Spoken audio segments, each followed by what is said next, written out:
All right, here we go. We are off to the second of our series of interviews where we take some time and interview a couple of the most knowledgeable and experienced industry experts. You can smile and laugh there, Gerry, but I'm going to put you in that bucket and get their opinions on the past year. And I'm going to expand that out with Gerry, actually, so the past couple of years or more, and what 2024 might look like. My name's Sean Luchins. I'm the general manager of the Total Rewards program over at Visier. And I am super stoked to bring us Gerry Chrisman, founder of Career Crossroads, and really just a wealth of knowledge of the TA space over the years. Welcome. Cool. Thank you. It's a pleasure to be here. So, it's a longer career, but can you give us the elevator pitch, maybe a 4 or 5 story elevator pitch of your background so that gives us a little context? Yeah, I think the elevator pitch really is that I'm a lifelong student of recruiting. I've been doing something that related to recruiting, whether it be career services or working for large companies like a Johnson & Johnson or working in recruitment advertising or in my own company for over 50 years, literally. And I love it. I mean, I'm fascinated by several different issues in terms of how we embrace and change technology and change what we do relative to technology, or are we just using it to do badly what we do faster and more cheaply, and so there's these issues that constantly come up, and I love the fact that we've taken our craft, if you will, hopefully someday a profession, into a new world, 21st century. And 20 years ago we were concerned about what the internet would do, and today we're scared shitless about AI and what it's going to do. So I love it, and I love being in a position where I can enjoy and not necessarily have to do a lot of the heavy lifting. My company, Career Crossroads, is about 100 employers, usually very, very large employers, and the recruiters who are hiring and recruiting leaders who are hiring for those companies, their companies. So it's not really a third-party staffing is part of it. And not many vendors. The vendors are not really part of this community. We have a separate community for a few of the vendors, but I'm just fascinated by how we are slowly shifting our view of who is the stakeholder in recruiting, and how well are we collectively looking at their needs and satisfying their needs. So before we jump into that, I like to ask people, what do you do outside of work? Because that's, I always find that, interesting with people. What do you do? I do a lot of things, but I would tell you I'm not into sports. I play a little golf, whatever. What I am into is community. I have a very large extended family, probably and this is on my mother's side, 140 people who are related to me because I'm old enough that I had 19 first cousins. They all got married, had kids. Their kids all got married and had kids. We're in another generation of that. And I now moved. I downsized from a fairly decent-sized home in New Jersey to a cottage that was built in 1910 that's on a block with 8 other homes owned by cousins or cousins' kids on a hill overlooking a village in the North Shore of Long Island. And so I wander around among relatives and engage around that. But community is my obsession. So the other side of that would be I celebrated my 75th birthday at Burning Man. Okay. I think Burning Man is the largest field experiment of of how community evolves over a 10, 12-day period in the world. And anybody who wants to understand how community operates and what are the variables around that, that's the place to go study it, because it's a constant value-added approach, and it's only 10 days. So it starts and finishes. You can learn a lot in 10 days. Yeah. So it's interesting. You started by saying things have changed over time, and so it's interesting because you and I are both old enough to have been there during the internet is going to change everything. It was unique for me because I was at Monster at the time when we were getting Monster going, and my dad was a headhunter, was a recruiter, and so I jokingly would say, "I'm going to try to put you out of business," and I was younger then. And my dad at the time said, "Well, you'll put the bad ones out of business. You'll make the good ones better, right?" And what have you seen over time, over the past 10 years in TA changing? And how do you mentioned the stakeholders? How do you see that changing from where it was in the past? Well, it certainly is evolving even as we speak. I mean, so we're talking about the end of 2023.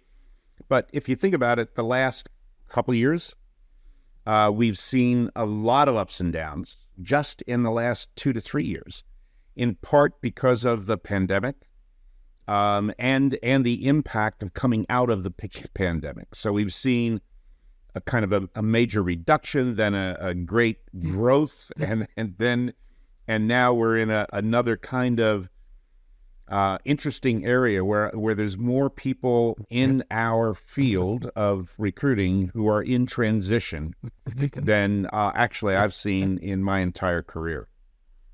But I do believe that we're seeing a convergence of a lot of different technologies. I would say that 4 or 5 years ago, my average member was using 28 different technologies in order to have a system and a set of policies and practices that they wanted within the framework of their corporation. It's questionable as to whether or not the cost of that and the time that it took to fill a position, and the quality of that is any better than it was 20 or 30 years ago.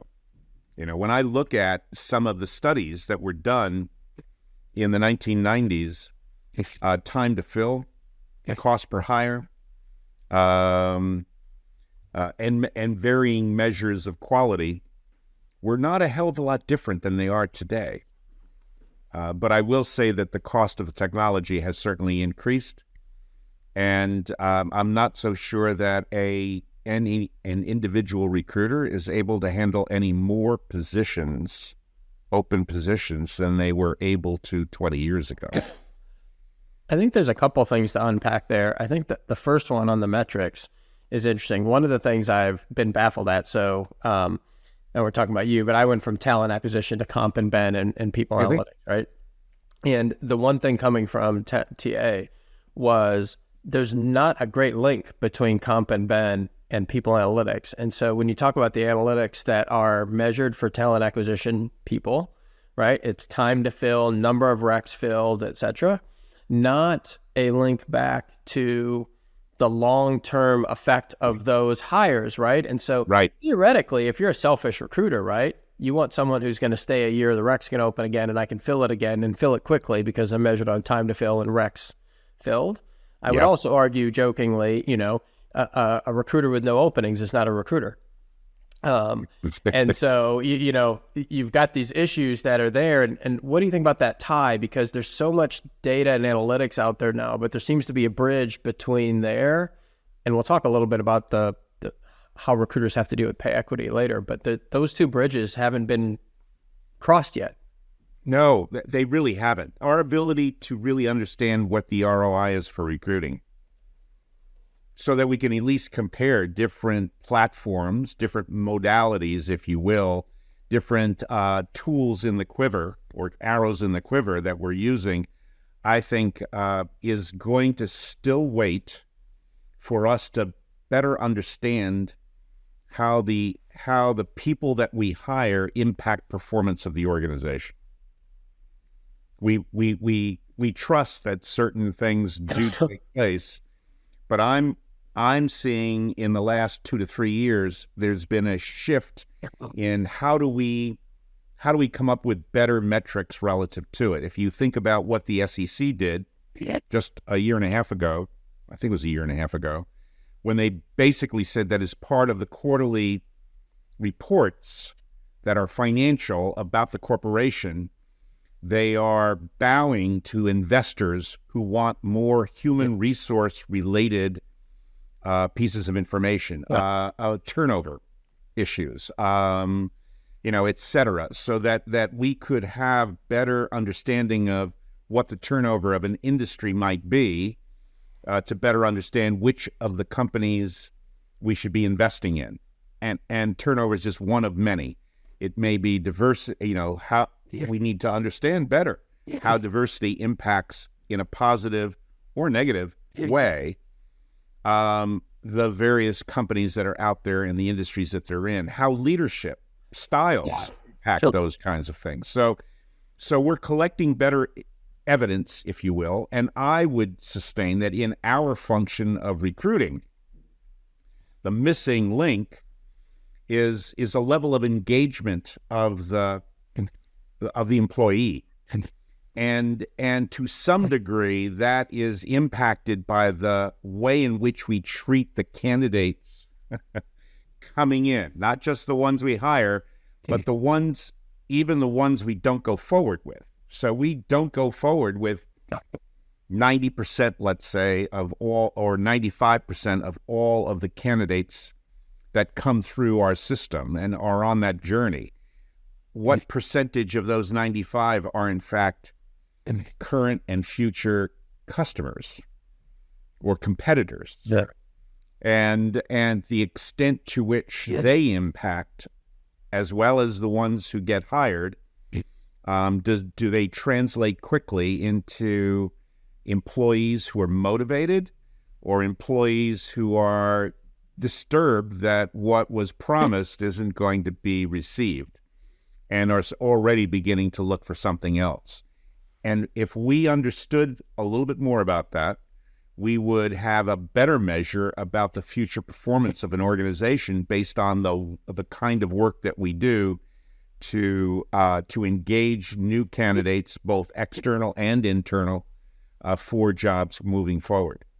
And HR is behind, I think, in really doing a great job with that.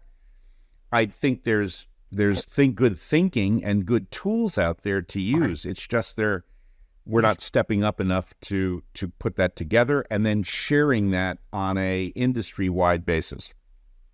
Do you think part of that is kind of the what's measured is what's done? So, piece of it, right? The analytics of ROI and turnover, et cetera. And if, recruiters, and of course they'd have to stay for a while themselves, but, recruiters or companies that are recruiting RPOs, if they were measured on turnover, it's an interesting thing, right?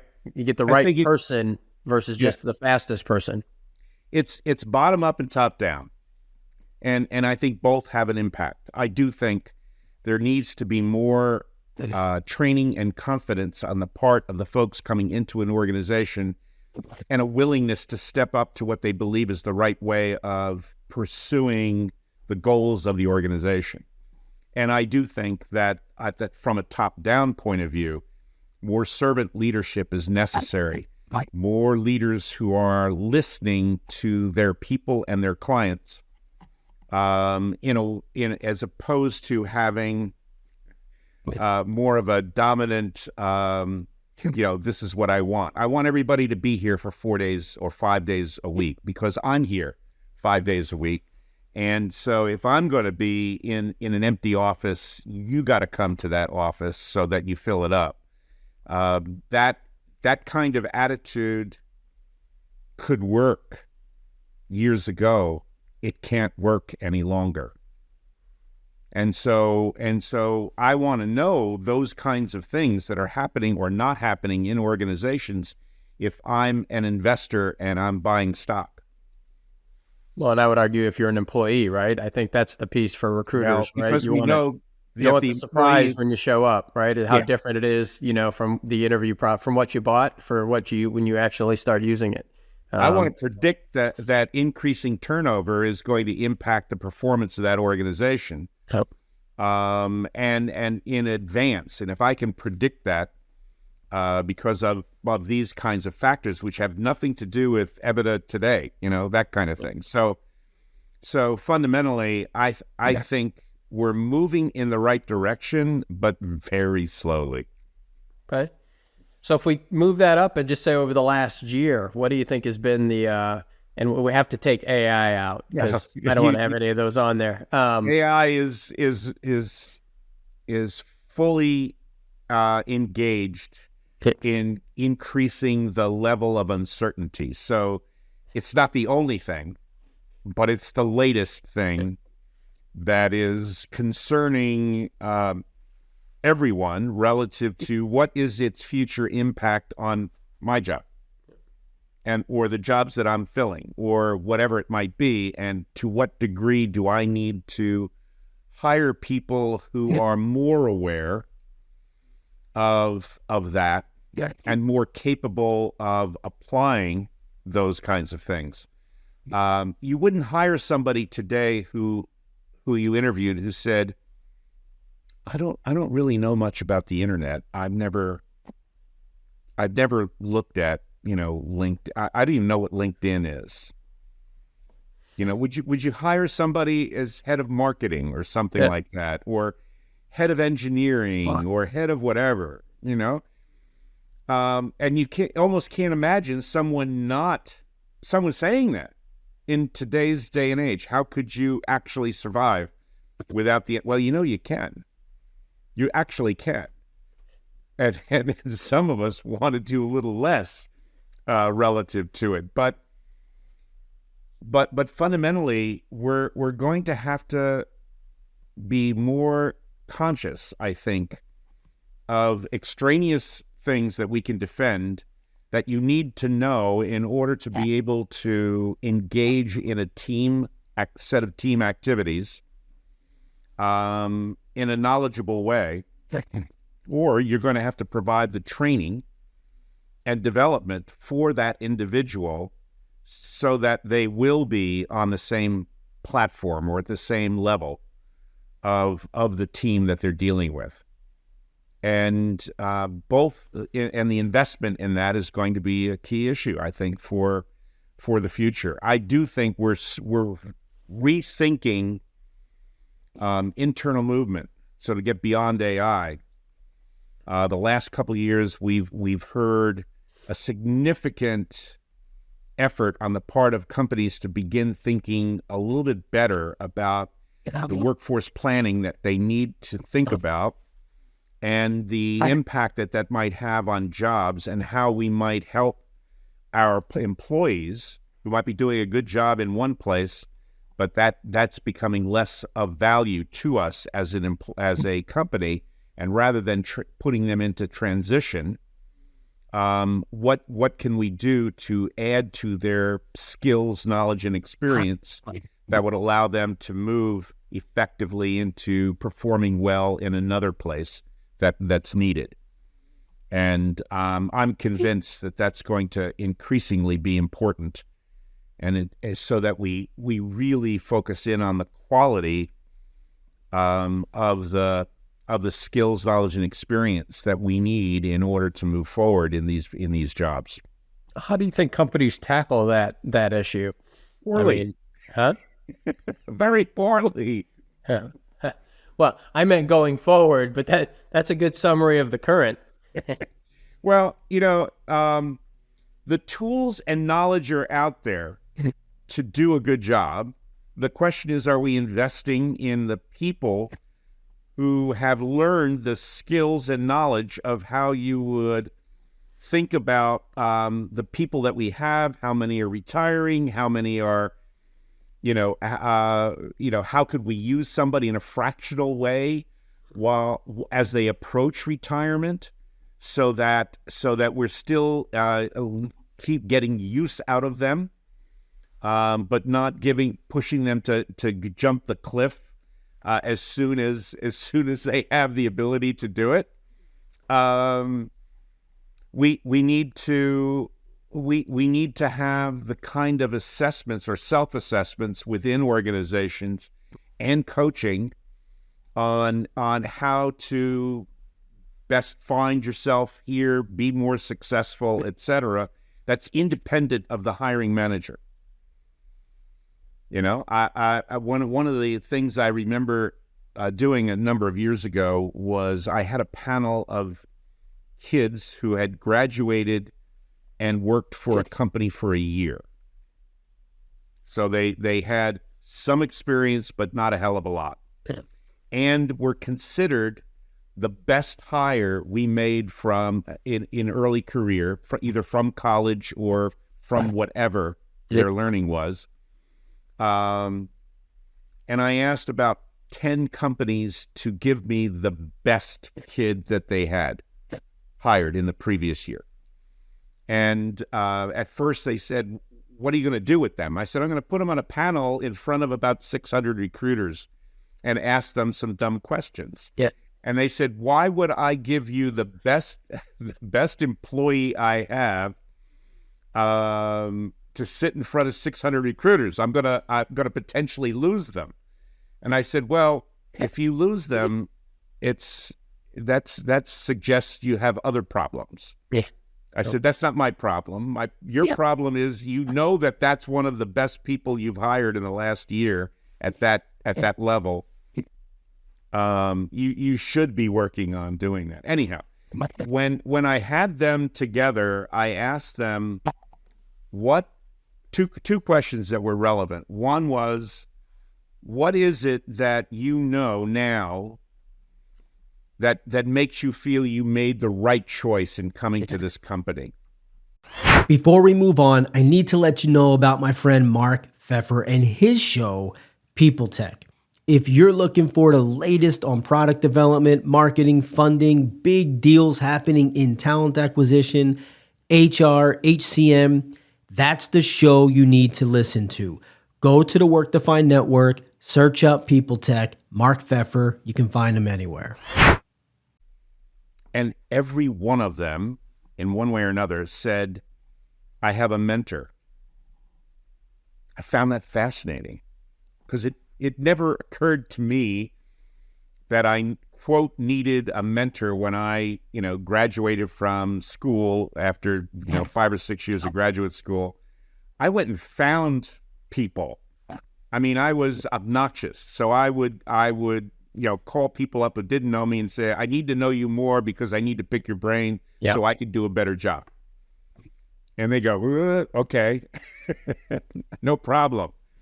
But in today's world, we need to institutionalize it so that it becomes okay, if you will, to do this because they hadn't thought about it. But the mentor was helping them, find their way in large corporations because they didn't do a lot of work as teenagers and as they were in school. Maybe a little bit of internship, but that was about it, and it was usually very focused. And then I asked them, in 3 years or 2 years, when you've been here 3 years, what will keep you at this company? And again, almost all of them said, a coach. So what's the difference between the mentor and the coach? And the mentor helps them be successful where they are. The coach helps them make choices about where they could go, and what's possible for them next. And some of those possibilities might not be in the same company.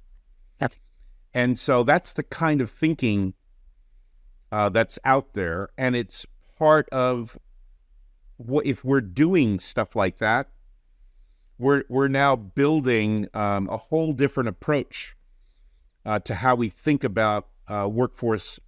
The workforce we have, the workforce we're going to need, and that kind of attention, I think, is going to be powerful.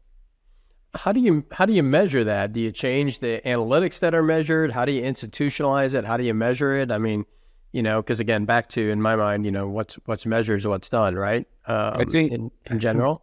that's a segue to an issue that I think is a problem for us. Each company that does something seldom shares,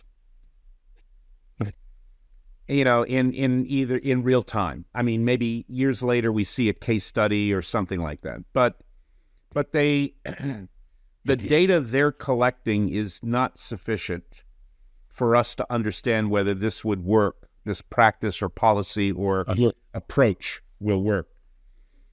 We really need the transparency of a number of companies in a given industry to deal with some of those practices and the data that's coming out of that into some kind of research, or the vendor who's helping them collect that data, and the platform that they happen to commonly be on, doing that research and then sharing that publicly.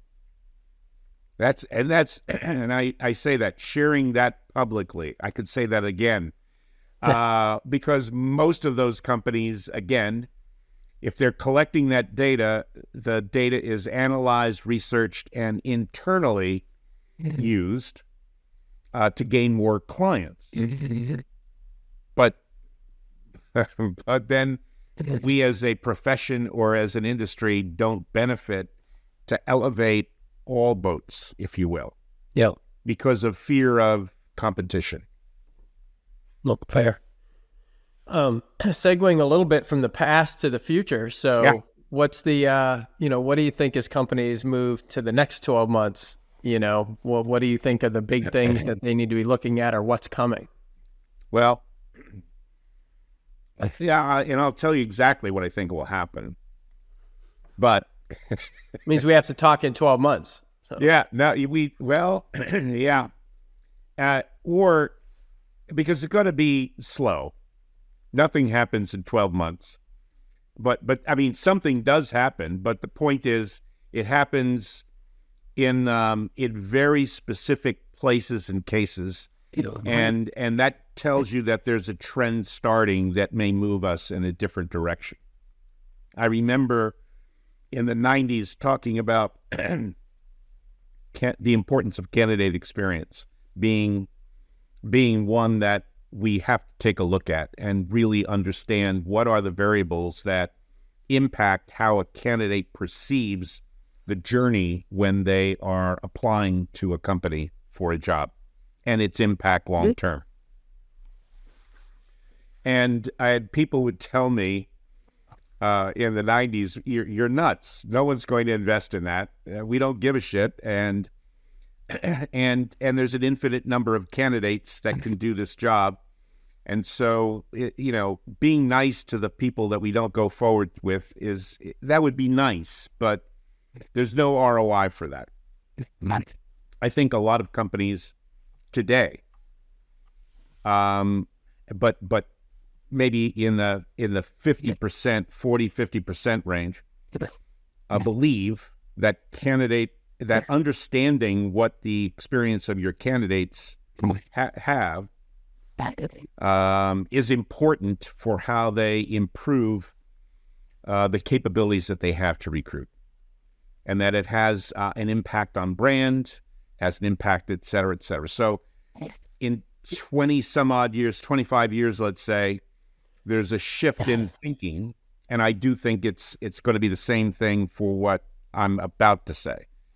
And that is that we should be able today to change the top of the funnel in kind, not just efficiency. Efficiency would be that we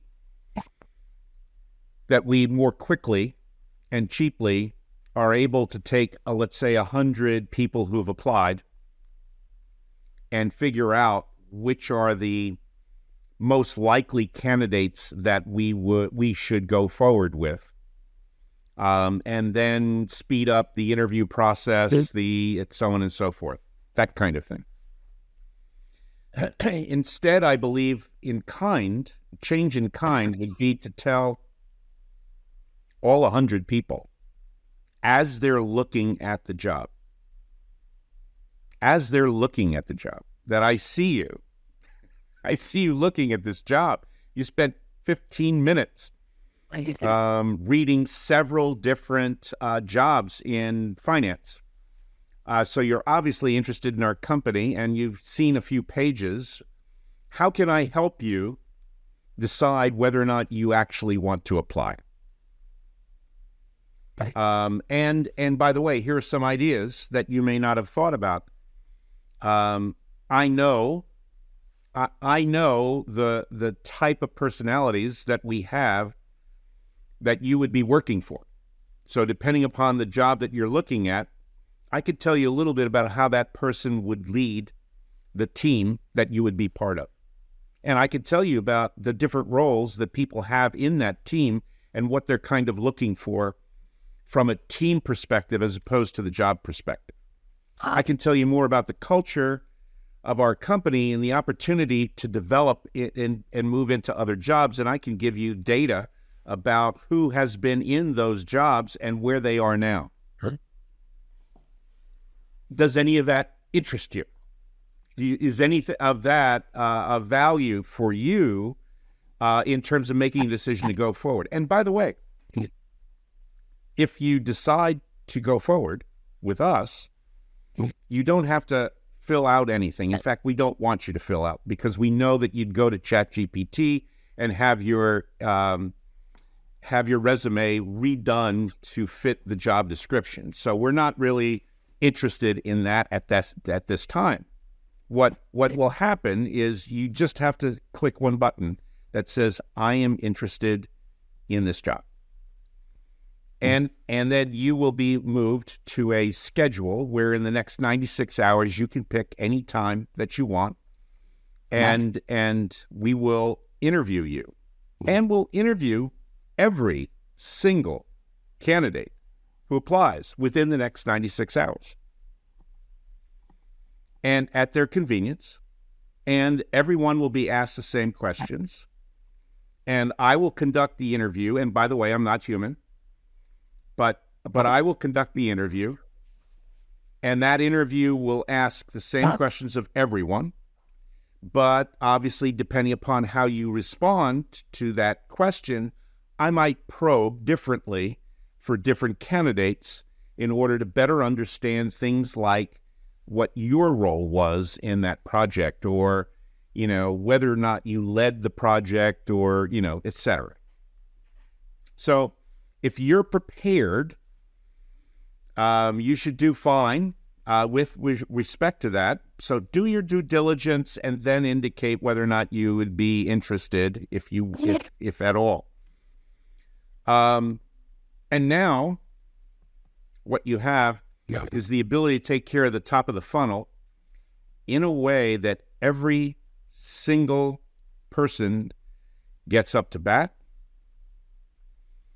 Every single person, I believe, would perceive that part of the journey as more fair than the arbitrary way in which other tools would exclude them from going forward without them ever learning anything. And if I can interview people in a consistent way and collect data in a consistent way, I'm now in a defensible position to potentially give feedback, again, with an automation, to those candidates that we don't go forward with at a very low cost because it's not being done by humans. Now, I believe candidates would prefer this approach by a large margin. I think the quality of the data collected will be much more defensible and long-term more able to predict that the success of that is beneficial to the corporation. Because otherwise you're dealing with the collection of random data, random decisions, etc. And I think the decision on the part of the candidate that they will do the job, because the employer has decided they can do it, will be better. And so between those two decisions, again, the quality of what we bring in will impact better the bottom line of the organization. Now, in 12 months, I believe a dozen companies will attempt something simple like that. There are at least 15 corporations that I've interviewed that have the tools to do this in at least a primitive way. So that's only going to get better. The nuance is going to be years away of somebody who is as good as I think I am at doing what I just described. And of course, I would never be able to interview 120 people in 96 hours. So it would think about how that changes the role of a recruiter to this next level of what comes out of this. How do I audit that data in a way that confirms that we should move forward with these, not move forward with these, offer feedback at this level, et cetera, and then engage again. Where do the humans, have the best value in terms of counseling not only the individuals that we go forward with, but the hiring managers and or others who are going to make decisions for the business about who should come in. And personally, I would get rid of. So I'll say one other thing that I think will happen. Eventually, there will be a strong enough upskilled group of people responsible for recruiting and being helped with panelists and so on, that we will not be allowing the hiring manager to be to have control of the decision of hiring. But I think actually on that's an interesting point. And I think one of the things with that, I know we've talked about that before, if the hiring manager, through all the tools they have now, through performance management and the skills and the things that make people successful in their department are documented, it's interesting in your process, because that then fuels those analytics skills, that set of data, then fuels the hiring process that you're talking about. So if they actually take care and document what's successful, what's not successful, how long people are there, all these things that you talk about adding in the interview, an automated interview, they're getting to be part of the process by setting up the top of the funnel. So only people that come through. So there's less of a requirement for them. So if that loop is closed, I can buy into what you're talking about, not having, the hiring managers in there. Right. You'd have to be able to demonstrate that what we're doing is defensible for the business success long term. And therefore, the hiring manager wants to be a better manager for the people that we supply them. If we leave the if we just give the tools to the hiring manager, if you will, the long-term problem is that I believe there are goals of a hiring manager that are not consistent with the business. I don't want somebody that I develop for someone else inside the organization, even though it's better for the business. Sure. Because I personally want to have the best people stay as long as they possibly can to make my goddamn job easier. Even though I know that's wrong. That's how I'm going to operate, and that's how I'll choose. Well, they're not. We see it in comp planning, and I've seen it in recruiting, right? I mean, you think about people who hire, right? In theory, if you get a very good recruiter and a good recruiting process, the volume, the sample size is high. Like anything, rule of 10,000, whatever it is, you get better at it, right? a hiring manager, we talk about account planning, a third of them are doing it for the first time. How good are they going to be? A third of managers, someone who's just promoted to a manager is hiring. How good are they going to be at hiring? It takes practice and time. And of course, if you're good at managing, unless your company's growing, exponentially, they don't leave. And so you fundamentally drive a process at which you're not getting practice hiring. I love the outliers, for example. So one of the things that I love is about a company called Enterprise Rent-A-Car, is they primarily hire almost everyone into the same job, which is that they would be in an office renting cars, and they would learn the business of that office over the course of, let's say, a year and a half, 2 years. And those that survive that and are successful then can choose to go into many different roles, marketing, finance, a variety of other places, right? And one of those is recruiter. And so a recruiter who's hiring for Enterprise is hiring for this specific job that they personally have done. Yeah. And when they say to the head of the office,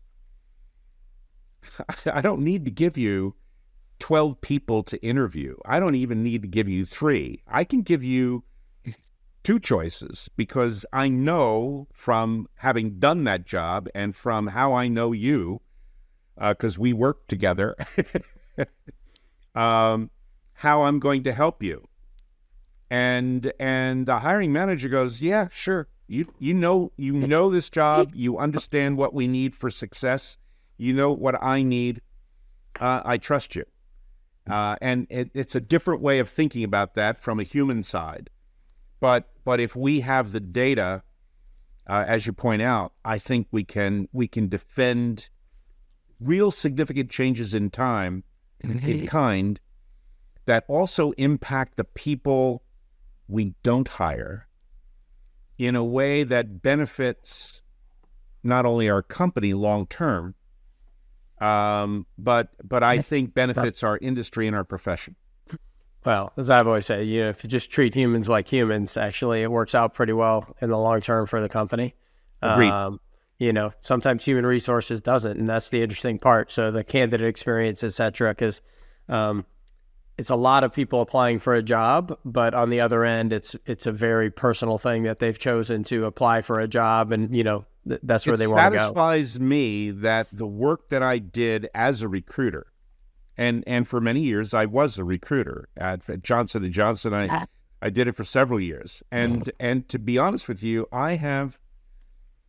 there are people who are retired who are heads of companies that were hired out of school by me, and I took the pride in hiring them, engaging them, and I continue to follow their careers. It's not possible to do that with everyone, but the fact of the matter is we all want to be proud of our contribution, if you will, to the roles that we're assigned, or that we have. And I don't think transactional jobs that don't involve us, engaging others, are going to be that satisfying as a career. No, I agree. I mean, no, that part I definitely agree with. Well, I know cognizant of time, this has been great. So I'm going to check in with you in a year to see if we have 12 companies or something doing that. And then, of course, I'm going to want to go through the process. It'll be the nerd in me will want to go through the process to see what it's like, even though I'm not, probably going to go there. So this has been great. I appreciate it. For everyone else, we'll have another one coming along. And obviously, we'll post information on how you can get in touch with Gerry. Thanks, all. Thank you.